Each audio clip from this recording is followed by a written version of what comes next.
It was a moonlit night when Sarah and Jake, a teenage couple deeply in love, decided to venture into the old, abandoned Mercy Hospital. Located on the outskirts of town, the hospital had been closed for decades and had garnered a reputation for being haunted. To most, it was a place to avoid, but for Sarah and Jake, it was the perfect hideaway for some private time away from prying eyes. "I can't believe we're doing this," Sarah whispered, excitement and fear dancing in her eyes. Jake chuckled, squeezing her hand. "It's just an old building. Besides, it's an adventure. Come on, it'll be fun." They made their way through the overgrown grounds, the crumbling facade of the hospital looming ahead. The entrance, long since boarded up, had been pried open by other thrill-seekers, leaving a narrow gap just wide enough to slip through. They squeezed inside, finding themselves in a dark, musty corridor. The interior of the hospital was eerily silent. Their footsteps echoed off the peeling walls, and the air was thick with the scent of decay. They wandered through the empty halls, peering into rooms filled with rusted beds and broken medical equipment. "Kind of creepy, isn't it?" Sarah remarked, shivering as a draft of cold air blew past. "Just a little," Jake admitted, but his tone was light. "Let's find a good spot to sit down." They found an old staff lounge, the furniture covered in dust and cobwebs.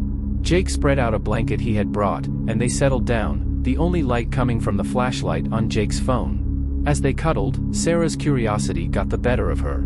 "You know, I've heard some pretty scary stories about this place." "Yeah?" Jake asked, pulling her closer. "Like what?" "Like how this hospital wasn't just a place for healing. Rumor has it that the doctors here were involved in some pretty shady stuff. Illegal organ harvesting, experiments on patients." Jake laughed nervously. "Sounds like something out of a horror movie." "Maybe," Sarah said, her voice dropping to a whisper. "But they say that the spirits of those patients still haunt this place, seeking revenge."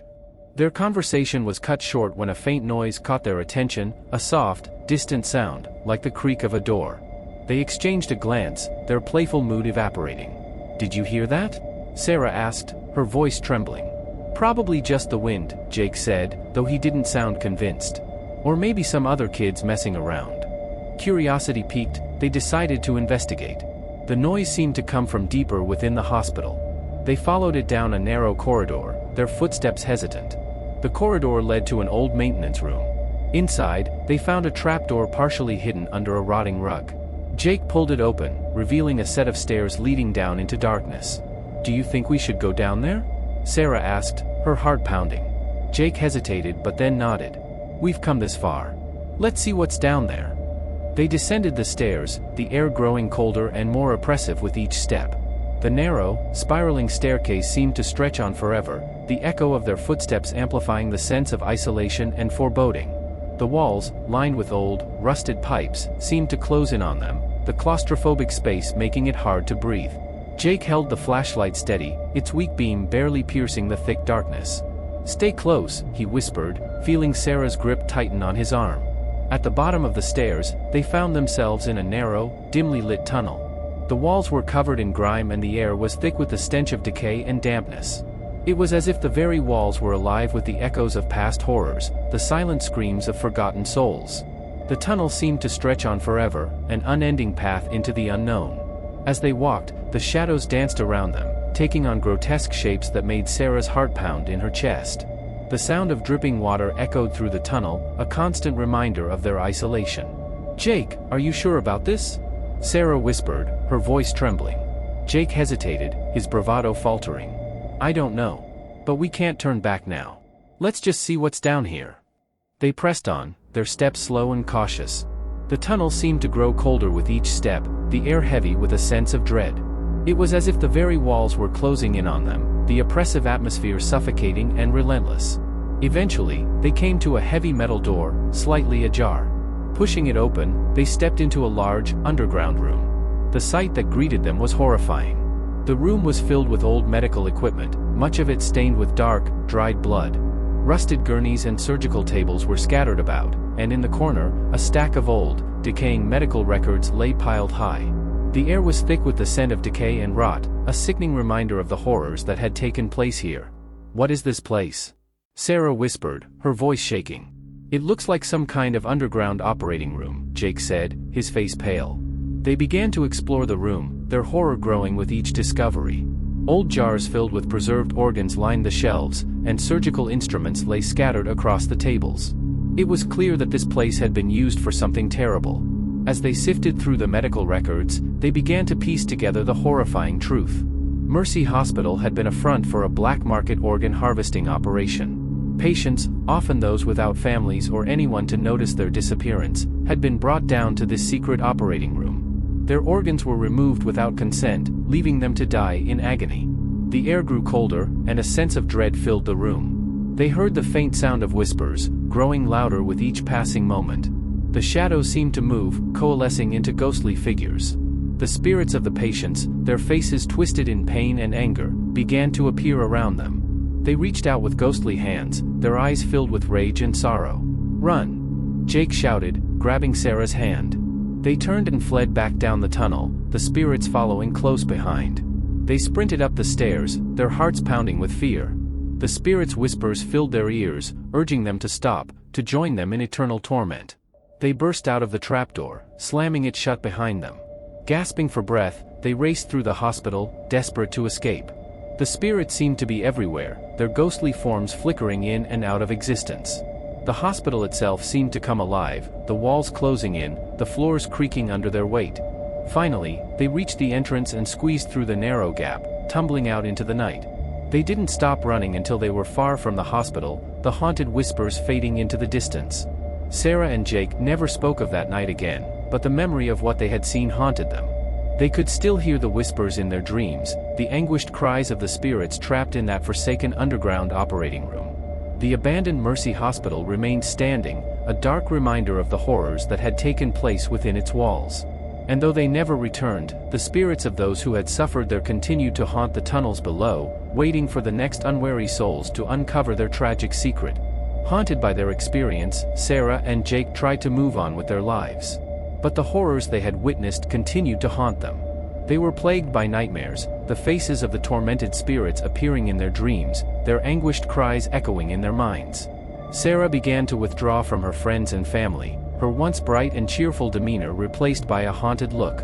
She spent hours researching the history of Mercy Hospital, desperate to understand the horrors they had uncovered.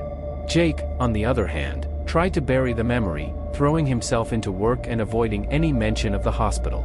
But the nightmares continued to haunt him, the faces of the tormented spirits a constant reminder of the horrors they had witnessed. Determined to uncover the truth, Sarah spent hours in the local library, digging through old newspapers and records. The more she learned, the more horrifying the truth became. Mercy Hospital had once been a reputable institution, but in the 1950s, it had fallen under the control of Dr. Arthur Voss, a brilliant but unethical surgeon. Driven by greed and a twisted sense of curiosity, Voss had turned the hospital into a hub for illegal organ trafficking and gruesome experiments. Sarah discovered testimonies from former staff members who had tried to blow the whistle on Voss, only to disappear under mysterious circumstances. The few who survived described a nightmarish environment where patients were treated as little more than lab rats. Her research led her to a hidden file in the town's archives.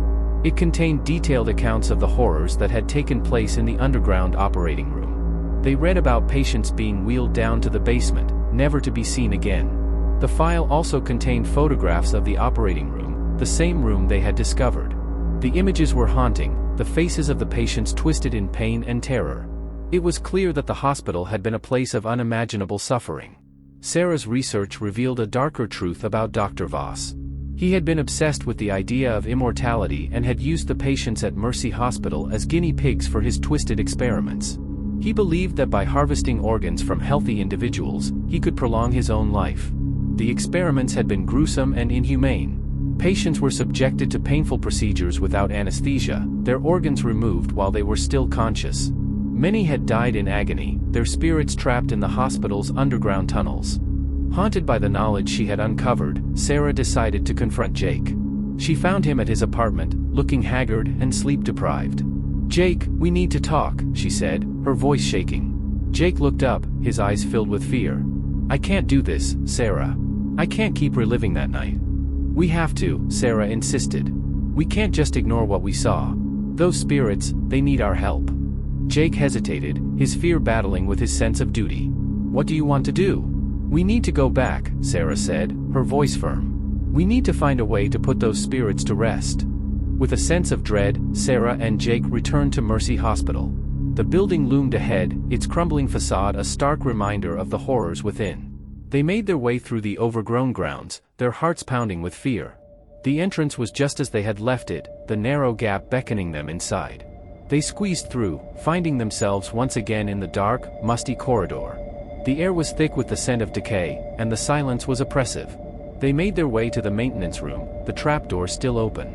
Descending the stairs, they felt the same sense of dread they had experienced before. The tunnel was just as dark and foreboding, the walls closing in around them. At the bottom of the stairs, they found themselves in the underground operating room.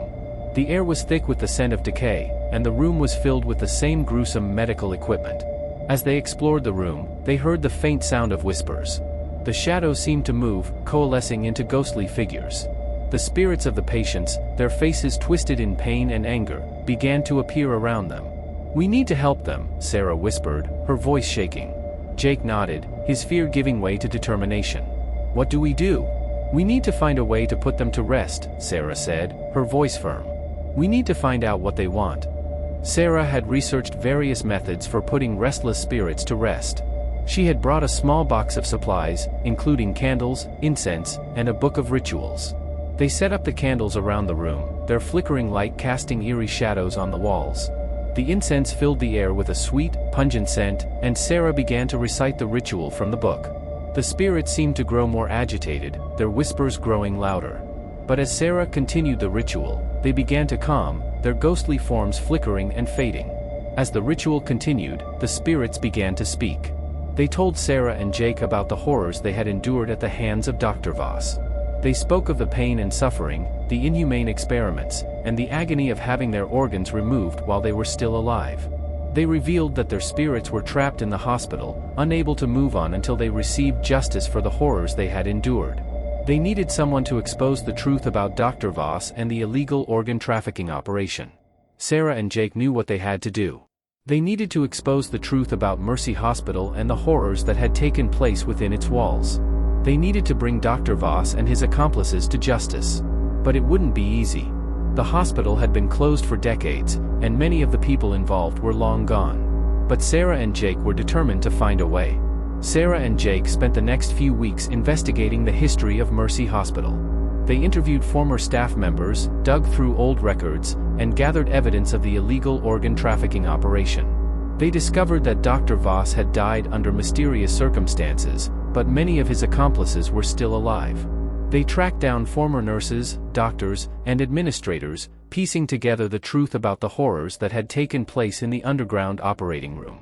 With their evidence in hand, Sarah and Jake approached a local journalist, hoping to expose the truth about Mercy Hospital. The journalist was skeptical at first, but as they presented their evidence, he became convinced of the hospital's dark past. The journalist wrote a series of articles exposing the illegal organ trafficking operation and the horrors that had taken place in the underground operating room. The articles sparked outrage in the community, and an investigation was launched into the hospital's history. The investigation uncovered more evidence of the illegal organ trafficking operation, and many of Dr. Voss's accomplices were brought to justice. The community was shocked by the revelations, and the hospital's dark past became a topic of national attention. The spirits of the patients, finally receiving the justice they had longed for, began to move on. The haunted whispers faded, and the hospital's oppressive atmosphere began to lift. Sarah and Jake returned to Mercy Hospital one last time, hoping to find closure. The building was still crumbling, but the oppressive atmosphere had lifted. The air was no longer thick with the scent of decay, and the silence was no longer oppressive. As they stood in the underground operating room, they felt a sense of peace. The spirits of the patients had finally found rest, and the hospital's dark past had been exposed. Sarah and Jake moved on with their lives, their experiences at Mercy Hospital a haunting memory. They continued to be haunted by the faces of the tormented spirits, but they found solace in the knowledge that they had brought justice to the victims. The abandoned Mercy Hospital remained standing, a dark reminder of the horrors that had taken place within its walls. But the spirits had found peace, and the hospital's oppressive atmosphere had lifted. Sarah and Jake never forgot the horrors they had witnessed, but they found a way to move on. And though they never returned to the hospital, they knew that the spirits of those who had suffered there were finally at rest.